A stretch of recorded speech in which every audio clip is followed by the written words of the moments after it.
मजलिस इत्तेहादुल मुस्लिमीन के सदर बैरिस्टर असदुद्दीन ओवैसी और पार्टी के औरंगाबाद रुकन पार्लियामेंट सैयद इम्तियाज जलील ने डॉक्टर बी आर अम्बेडकर जयंती तकरीब में हिस्सा लेते हुए उन्हें भरपूर खिराज पेश किया। रियासत महाराष्ट्र के औरंगाबाद में डॉक्टर बी आर अम्बेडकर जयंती शानदार पैमाने पर मनाई गई। कुल्हीन मजलिस इत्तेहादुल मुस्लिमीन के सदर बैरिस्टर असदुद्दीन ओवैसी और औरंगाबाद रुकन पार्लियामेंट सैयद इम्तियाज जलील ने उस तकरीब में बतौर मेहमान खुसूसी शिरकत की। दस्तूर साज बाबा साहेब अम्बेडकर के मुजस्समे पर गुलहाय अकीदत पेश करते हुए उनकी खिदमत को याद किया।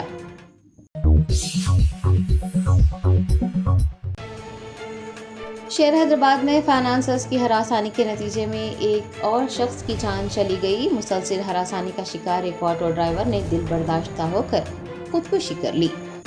शहर हैदराबाद में कर्ज फराहम करने वाले ऐप्स और सूद का कारोबार करने वालों की हरासानी के नतीजे में वक्फे से बेबस व मजबूर लोगों के खुदकुशी करने का सिलसिला जारी है। पुराने शहर में ईद के तीसरे रोज एक घर उस वक्त मातम कदा में बदल गया जब अली मस्कती नामी ऑटो ड्राइवर ने एक दरख्त से लटक कर खुदकुशी कर ली। अफराद खानदान ने बताया है कि मुतवक्की ने 30,000 रुपये कर्ज हासिल किए थे और वो गुज़िश्ता एक साल से कर्ज की अदायगी कर रहे थे। बाबा नामी फाइनेंसर मजीद 80,000 रुपये अदा करने का मुतालबा करते हुए उन्हें हरासा कर रहा था। अफराद खानदान ने तेलंगाना हुकूमत और पुलिस अहदेदारों से इन फाइनेंसर्स के खिलाफ कार्रवाई करने और शहरियों को उनके जुल्म से निजात दिलाने की दरख्वास्त की है। ये हमारा फाइनेंसरों की तरफ से दरगाह पे बाबा वाजे खुलते रहते, उनका ऑटो चला रहे थे। एक साल से पैसे लिए हुए थे, खाली फाइनेंस बन रहे हैं। उनका पासपोर्ट, उनका लाइसेंस, उनका जो आधार कार्ड सब जो बाबा वाजे करने रखे हुआ है। पैसे जो लेके जाओ बोलते उसके ऊपर जुलूम कर रहे थे। 4 बजे 3 बजे के टाइम पे जो कब्रिस्तान में वार कर सके फांसी ले लिए। ये कमिश्नर साहब से, डीसीपी साहब से, आईजी साहब से जो मेरी रिक्वेस्ट है, ये फाइनेंसरों का कुछ तो भी करिए आप। ये फाइनेंसर गरीबों का खून चूस ले रहे। उन्हें आज हमारा बच्चा मरा कल दूसरों के घर का बच्चा भी मर सकता है। ये चीज़ों से अपना कुछ एक्शन नहीं ले रहे। ये तेलंगाना की हुकूमत फाइनेंसर वाले जो खा ले रहे गरीबों। ये प्राइवेट फाइनेंस वाले है सब, प्राइवेट फाइनेंस वाले है ये। अपनी जो बच्चा पासपोर्ट पूछने गया तो मैं तुम्हारे गाड़ी के पेपर दूसरे आदमी का रखा के तुम्हारे को पैसे दिलाया, वो पेपर ला के पासपोर्ट ले लेके जाओ। एक साल से जो पैसे बन रहा है, एक साल से 30,000 रुपये उसके नहीं पीटे अभी तक। कितने पैसे लिए थे सर? 30,000 रुपये लिए थे अभी तक उसके 30,000 नहीं पीटे, उल्टा 80,000 रुपये डाल दिए उसको। तो इंटरेस्ट 80,000 रुपये पे करो। 80,000 रुपये देना है बोले बाकी। अच्छा, 80,000 रुपये देना है बोलते बाकी बोले। कल साहब यूसुफ ने जेब में से चिट्ठी निकाले, पूरा जो चिट्ठी पे अब्दुल्ला बाज़िक के नाम से लिखी हुई है।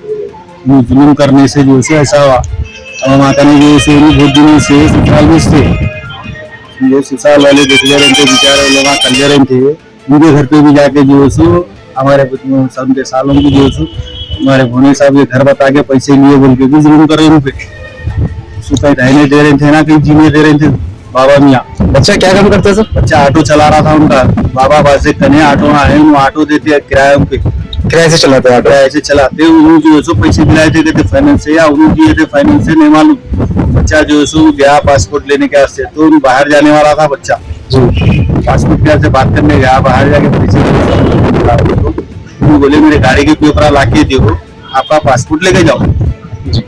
तो नहीं उसमें जो टेंशन में वो टाइम पे क्या फांसी लिए सब क्या डिप्रेशन में थे, क्या थे नहीं मालूम।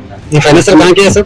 ये पीली दरगाह के बाहर पीली दरगाह है। वहाँ रहते उनके आटवा कहते 20-30 आटवा है कहते उनके आटवा लोग जो में आटवा वाले फंसे हुए उनके पास। नाम क्या है सर? बाबा वाजे। बाबा वाजे। मैं आप लोगों से रिक्वेस्ट है हुकूमत से, तेलंगाना की हुकूमत से, डीसीपी साहब, कमिश्नर साहब से कि इसके कुछ एक्शन लीजिए। इसके वास्ते बहुत जुल्म हो जा रहा गरीबों पे। अब हुकूमत से क्या चाह रहे हैं? हुकूमत से चाह रहे हैं फाइनेंसर वालों को पकड़िए, या फाइनेंसर वालों से जुल्म हटाइए बच्चों पे। आज हमारे घर का बच्चा गया, कल दूसरों के घर का बच्चा भी जाता है।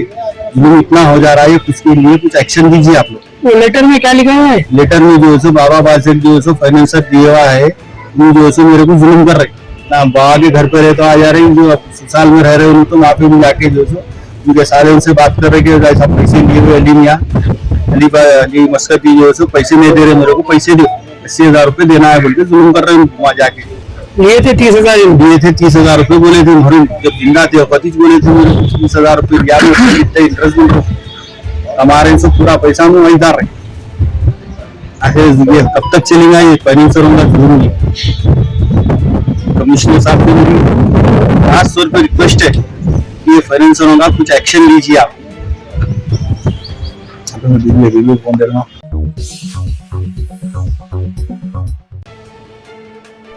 जुबली हिल्स पुलिस ने टास्क फोर्स के साबिक ओएसडी पी राधा किशन राव के खिलाफ मुबैना अगवा और जबरन वसूली के मुकदमे में एफआईआर में फिल्म पुष्पा के प्रोड्यूसर नवीन परनी का नाम भी शामिल कर लिया है।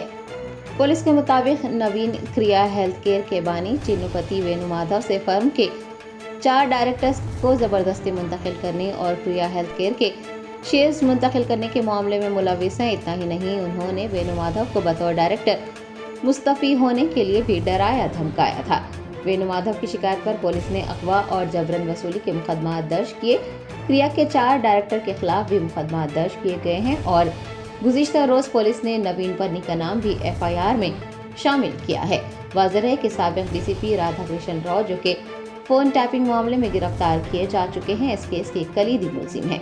वेणुमाधव ने अपनी शिकायत में इल्जाम लगाया है कि उन्हें अगवा करते हुए बंदूक की नोक पर उनसे मुआहदे पर दस्तखत किए गए और अपनी जान बचाने के लिए उन्हें मुआहदे पर दस्तखत करना पड़ा।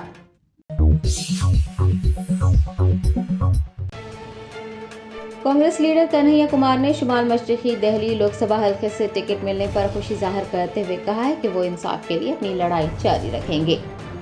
कांग्रेस पार्टी की आला क़यादत ने शुमाल मशरिकी दिल्ली लोकसभा हल्के से कांग्रेस लीडर कन्हैया कुमार को उम्मीदवार नामजद किया है। टिकट मिलने पर खुशी का इजहार करते हुए उन्होंने कहा कि वो दिल्ली के लोगों और रियासती कांग्रेस कमेटी के अलावा पार्टी के तमाम कारकुनान और पार्टी की आला क़यादत का शुक्रिया अदा करना चाहते हैं। कन्हैया कुमार ने कहा कि ये फैसला लोगों को पैगाम देगा कि कांग्रेस मुल्क में मुत्तहिद होकर लोकसभा इंतखाबात लड़ रही है और वो इंसाफ के लिए अपनी लड़ाई जारी रखेंगे।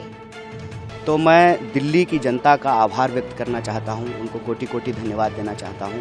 मैं आभार व्यक्त करना चाहता हूं दिल्ली प्रदेश कांग्रेस कमेटी के हमारे सभी कार्यकर्ताओं का, सभी नेताओं का, सभी पूर्व विधायकों का, सांसदों का, मंत्रियों का कि उन्होंने ये फैसला लिया है। इससे एक जो है मैसेज जाएगा देश में कि हम मजबूती से जो है लोकसभा चुनाव लड़ रहे हैं और इसी मौके पे हम धन्यवाद देना चाहते हैं हमारे कांग्रेस पार्टी के शीर्ष नेतृत्व का कि उन्होंने मुझे योग्य समझा है। दिल्ली की जो देश की राजधानी है वहाँ से प्रत्याशी के तौर पे खड़ा करने का फैसला उन्होंने लिया है, उम्मीदवार बनाने का। निश्चित तौर पे जो है हम उनकी उम्मीदों पर खरा उतरने की कोशिश करेंगे और देश में जो हमारी न्याय की मुहिम है, जो न्याय की लड़ाई है, जो हम 5 न्याय की बात कर रहे हैं, युवाओं की न्याय, महिलाओं के, किसानों की न्याय, और जो इस देश के भीतर जिन लोगों के साथ भी, चाहे वो किसी भी जाति वर्ग समुदाय के हों, किसी तरह का कोई अन्याय हो रहा है तो उस अन्याय को समाप्त करके न्याय की स्थापना करना, जो हमारा न्याय पत्र है उसके संकल्पों को लागू करने की हम कोशिश करेंगे, उनके उम्मीदों पर खरा उतरने का प्रयास करेंगे। कांग्रेस पार्टी एमएलए कोमटी रेड्डी राजगोपाल रेड्डी ने भोंगीर पार्लिमानी हलके के उम्मीदवार चामला किरण कुमार रेड्डी के लिए इंतखाबी मुहिम चलाते हुए कहा कि वो तन्हा नहीं है, कोमटी रेड्डी बरादरान और राम रेड्डी दामोदर रेड्डी उनके साथ हैं। भोंगीर पार्लिमानी हलके के उम्मीदवार चामला किरण कुमार रेड्डी को कामयाब बनाने के लिए पार्टी के सरकर्दा कायदीन इंतखाबी मुहिम चला रहे हैं। एमएलए कोमटी रेड्डी राजगोपाल रेड्डी ने चामला किरण कुमार रेड्डी के लिए एक इंतखाबी जलसे को मुखातिब करते हुए कहा कि चामला किरण कुमार रेड्डी तन्हा नहीं है, बल्कि राम रेड्डी दामोदर रेड्डी और कोमटी रेड्डी बरादरान उनके साथ हैं। उन्होंने अवामुन्नास से भोंगीर पार्लिमानी हलके से चामला किरण कुमार रेड्डी को भारी अक्सरियत से कामयाब बनाने की भी अपील की। चामला किरण कुमार रेड्डी సాగరిస్తారా గెలుస్తారా అని చెప్పి పూర నరసయ్య అంతమంది పరిచయం చెప్పి చామల కిరణ్ కుమార్ ఒక్కడు కాదు, ఆయన దామోదర్ రెడ్డి కోమటి రెడ్డి బ్రదర్స్ ఉన్నారు, లక్షలాది కార్యకర్తలు ఉన్నారు. పూర నరసయ్య నువ్వు ఒకసారి ఎంపీ అని ఏం చేసినావో తెలుసు. ఒక యువకుడు వచ్చిండు, దేశం కోసం మాట్లాడుతుడు, యువకుల కోసం మాట్లాడుతుడు, పేదల కోసం మాట్లాడుతుడు, ఈ ప్రాంతం కోసం కష్టపడతా పార్లమెంట్ లో గొంతు వినిపిస్తా అంటుడు. అటువంటి వ్యక్తిని గెలిపిద్దామా? కులం మతం తెలియదు, మా తెలిసింది ఒకడే, మా రక్తం కాంగ్రెస్ రక్తం. కాంగ్రెస్ పార్టీలో ఉన్న ఏ కులస్తుడైనా సరే, ఏ మతస్థుడైనా సరే కాంగ్రెస్ పార్టీ జెండా కోరికి గడ్డ మీద హిడాలని చెప్పి చెప్తున్నాను. అందరూ కూడా నన్ను కూడా ఎంతో మంది అన్నారు, మీ టికెట్ అడగలేదు నా బాబు చెప్పి. మీ పేరు వచ్చింది కదా, పేరు వచ్చింది, జనంలో సేవ చేస్తాం కాబట్టి కోమటి రెడ్డి బ్రదర్స్ ఎంపీగా ఉన్నప్పుడు కోరుకున్నారు. కానీ అధిష్టానం నిర్ణయం తీసుకుని ఫైనల్ క్రమశిక్షణ గల కార్యకర్తగా టికెట్ ఇచ్చిన వ్యక్తిని గెలిపించుకోవాల్సిన బాధ్యత మా మీద, మీ అందరి మీద ఉంది. మళ్ళీ అటు ఇటు మాట్లాడేది లేదు. అవునా కదా? ఈరోజు చెప్తున్నాం, బీఆర్ఎస్ పార్టీ మరి ఎక్కడ ఉంటుంది? ఇంకా మనకేమో టికెట్లకు 30 మంది అప్లై చేసుకుంటూ టికెట్లు కావాలని కొట్లాడుతూ కాంగ్రెస్ పార్టీ. కేసీఆర్ టికెట్ ఇస్తే బీఫాము మనం వాపస్ తీసుకోవచ్చు మాకు వద్దని. అవునా కదా? అది బీఆర్ఎస్ పార్టీ పరిస్థితి. ఒకప్పుడు మీ అహంభావంతో ఒక నియంత్రణగా పరిపాలించడం కదా, బండ్లు ఓడలైతాయి, ఓడలు బండ్లు అవుతాయి, ఒక సామెత ఉంది కదా, అదే.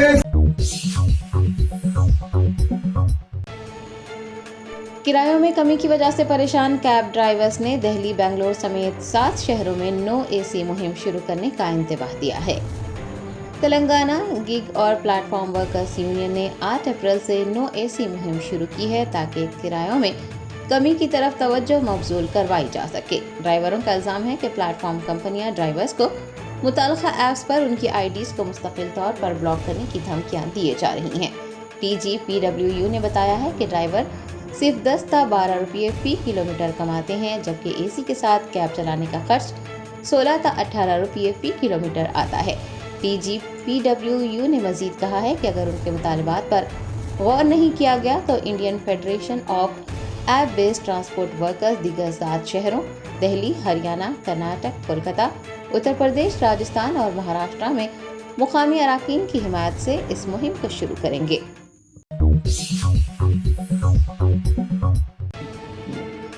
शहर हैदराबाद में हज हाउस की पहली मंजिल पर वाक़ अहमद शरीफ लाइब्रेरी का बुरा हाल। वक्फ बोर्ड की अदम तवज्जो से लाइब्रेरी में साफ सफाई का फुकदान पाया जाता है। मुस्लिम मुआशरे की फलाह व बहबूद के लिए रज़ाक साहब की जानिब से अपनी जायदाद का अतिया किया गया था। उनकी ख्वाहिश थी कि वक्फ की गई अराजी पर ही उनकी तदफीन की जाए और एक लाइब्रेरी भी कायम की जाए ताकि अवामुन्नास इससे इस्तिफादा हासिल कर सके। मज़कूर अराजी पर रज़ाक मंजिल की तामीर करते हुए उनकी ख्वाहिशात के मुताबिक अहद इमारत में उनकी तदफीन की गई है और हज हाउस की पहली मंजिल पर अहमद शरीफ लाइब्रेरी भी कायम की गई है। ताहम वक्फ बोर्ड की जानिब से अराजी अतिया करने वाले रज़ाक साहब की ना तो कभी बरसी मनाई गई और ना ही कभी उन्हें याद करते हुए उनकी खबर पर फूल चढ़ाए गए। हत्ता कि गुज़िश्ता कई सालों से लाइब्रेरी का भी बुरा हाल है। वहाँ पर साफ सफाई का फुकदान है, अखबारात के ढेर लगे हुए हैं जो कि जिम्मेदारान की लापरवाही को जाहिर करते हैं। याद रहे कि गुज़िश्ता साल ही हज हाउस की इमारत में आतिशबाज़ी का एक वाक़या पेश आ चुका है और अखबारात के ये ढेर किसी नागहानी हादसे का सबब बन सकते हैं। वक्फ बोर्ड के तहत आने वाली इस लाइब्रेरी पर साबिक़ वक्फ बोर्ड चेयरमैन की जानिब से कोई तवज्जो नहीं दी गई और न ही CEO ख्वाजा मोइनुद्दीन को लाइब्रेरी की कोई परवाह है। उन्होंने कभी लाइब्रेरी का दौरा करने और वहाँ सहूलियात मुहैया करवाने की ज़रूरत ही महसूस नहीं की। ये बात भी याद रहे कि उसी इमारत की चौथी मंजिल पर उर्दू एकेडमी का दफ्तर भी वाक़ है और उर्दू एकेडमी के सुदूर नशीन अगर चाहते तो लाइब्रेरी की तंजीम जदीद करते हुए उसे दोबारा काबिल इस्तेमाल बनाया जा सकता था। लेकिन अहमद शरीफ लाइब्रेरी की हालत देखकर ऐसा लगता है कि उर्दू एकेडमी के सुदूर नशीन के ओहदों पर फायज रह चुके ओहदेदारों को उर्दू ज़बान से ना ही कोई लगाव था और ना ही वो उसकी बका के लिए इक़दामात करने में दिलचस्पी रखते थे। बहरहाल तेलंगाना में अब हुकूमत तब्दील हो चुकी है। वक्फ बोर्ड और उर्दू एकेडमी के सुदूर नशीन भी तब्दील किए जा चुके हैं। वक्फ बोर्ड चेयरमैन सैयद अजमतुल्लाह हुसैनी अगर इस लाइब्रेरी का दौरा करते हुए वहाँ साफ सफाई के इक़दामात करने की हिदायत देते हैं और लाइब्रेरी में दरकार सहूलियात मुहैया करवाते हैं तो तलबा व तालिबात और मुसाबिक़ती इम्तिहानात की तैयारी करने वाले उम्मीदवारों और मुलाजिमीन को काफ़ी हद तक राहत मिलेगी। इतना ही नहीं, लाइब्रेरी को अपग्रेड करने की भी ज़रूरत है क्योंकि ये तलबा और मुलाजिमत के मुतलाशियों को सहूलत फराहम करती है। उम्मीद है कि वक्फ बोर्ड चेयरमैन इस सिलसिले में जल्द ही कोई फैसला लेंगे।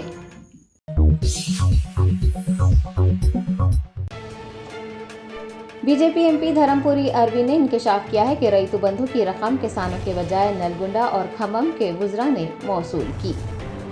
निजामाबाद बीजेपी रुकने पार्लियामेंट डी अरविंद ने मीडिया के नुमाइंदों से बात करते हुए कांग्रेस हुकूमत को आड़े हाथों लिया और वुजरा पर रईतु बंधु की रकम हासिल करने पर तनकीद की।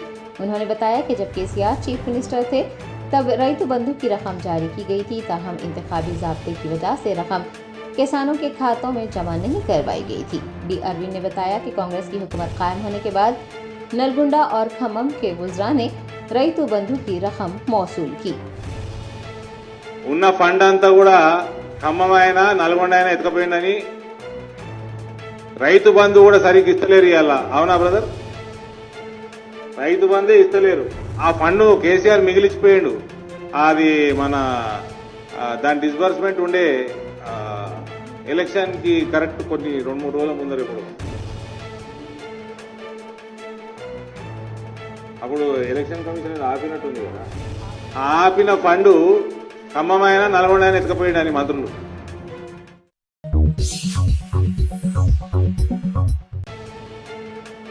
नगर कर्नूल पार्लिमानी हल्के के बीआरएस उम्मीदवार आरएस प्रवीण कुमार ने चहलकदमी के दौरान केसीआर के 10 साल दौरे हुकूमत में होने वाले तरक्याती कामों को बयान करते हुए राय दहिंदों से कार के निशान को वोट देने की अपील की।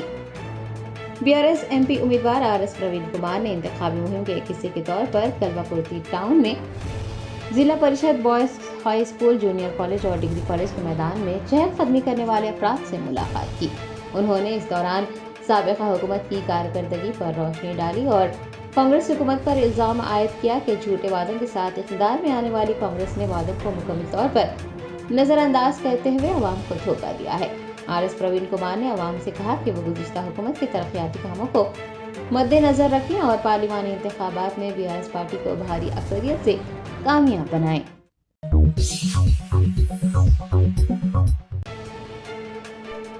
रामैयापेट पुलिस ने सड़कों पर अनाज खुश्क करने वाले अफराद के खिलाफ मुकदमा दर्ज करने का इंतबाह दिया है।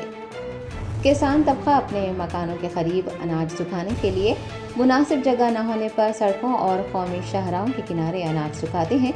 कौमी शाहराहों पर लगे अनाज के ढेर हादसात का सबब बन रहे हैं। रामैयापेट एसआई रंजीत ने रामैयापेट हाईवे पर लगे अनाज के ढेरों को हटाने के इक़दाम किए। उन्होंने किसानों को काउंसलिंग दी और खबरदार किया कि सड़कों पर अनाज सुखाते हुए हादसात का सबब बनने वाले अफराद के खिलाफ मुकदमा दर्ज किए जाएंगे।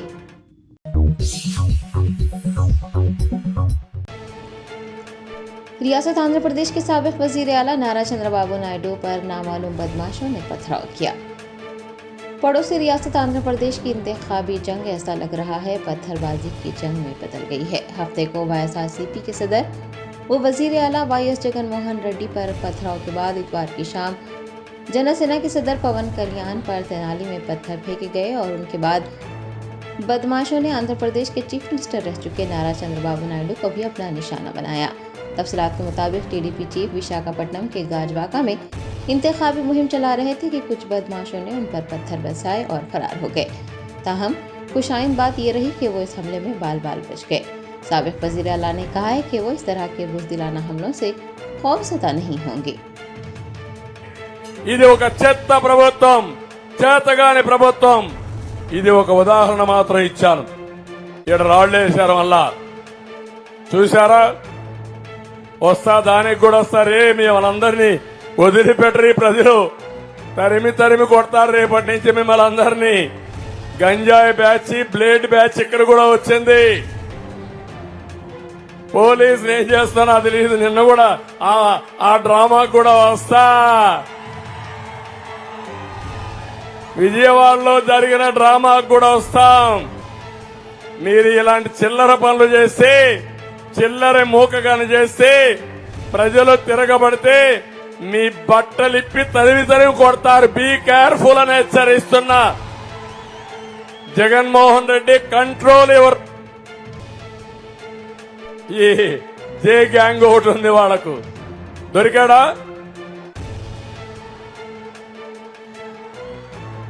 దొరికాడా లేదా? దొరికినట్లేడు. ముందు రాళ్ళేశారమ్మా.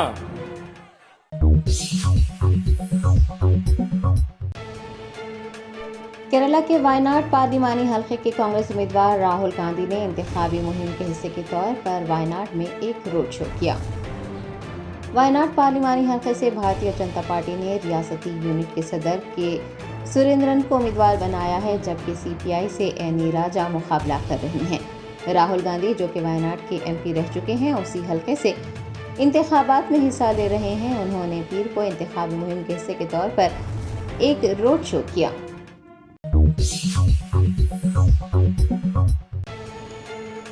अमरीकी सदर जो बाइडेन ने वाज़ेह कर दिया है कि वो इसराइल की जानिब से ईरान के खिलाफ की जाने वाली कार्रवाइयों में हिस्सा नहीं लेंगे। इसराइल की जानिब से ईरानी सिफारत खाने पर हमले के जवाब में ईरान ने इसराइल पर ड्रोन और मिसाइल हमले किए हैं। बताया गया है कि ये हमले तकरीबन 5 घंटे तक जारी रहे। इसराइल ईरान के खिलाफ जारहाना कार्रवाई करने का मंसूबा बना रहा है। बैनुल-अक़वामी ज़राए इब्लाग से पता चला है कि अमरीकी सदर जो बाइडेन ने इसराइली वज़ीर आज़म नेतन्याहू को ये वाज़ेह कर दिया है कि वो ईरान के खिलाफ उनकी जारहाना कार्रवाई में हिस्सा नहीं लेंगे। Germantown super speciality hospital, doctor Mir Jawad Zar Khan, senior experienced orthopaedic surgeon, bone fracture, joint replacement, hip replacement और स्पाइन सर्जरी कामयाबी से अंजाम दे रहे हैं। इसके अलावा neuro surgery, cardiology, gynaecology, dental, general medicine, dialysis और फिजियोथेरेपी जैसे शोबाजात में इंतहाई कामयाबी के साथ वाजबी फीस में इलाज किया जा रहा है। शेयरिंग और प्राइवेट रूम्स, अस्पताल में 24 घंटे MRI, CT scan, 2D digital X ray, ultrasound, operation theatre, ICU और लैब की सहूलत दस्तयाब है। आपकी उम्मीदों के ऐन मुताबिक Germanten super speciality hospital, pillar number 150, Attapur, Hyderabad.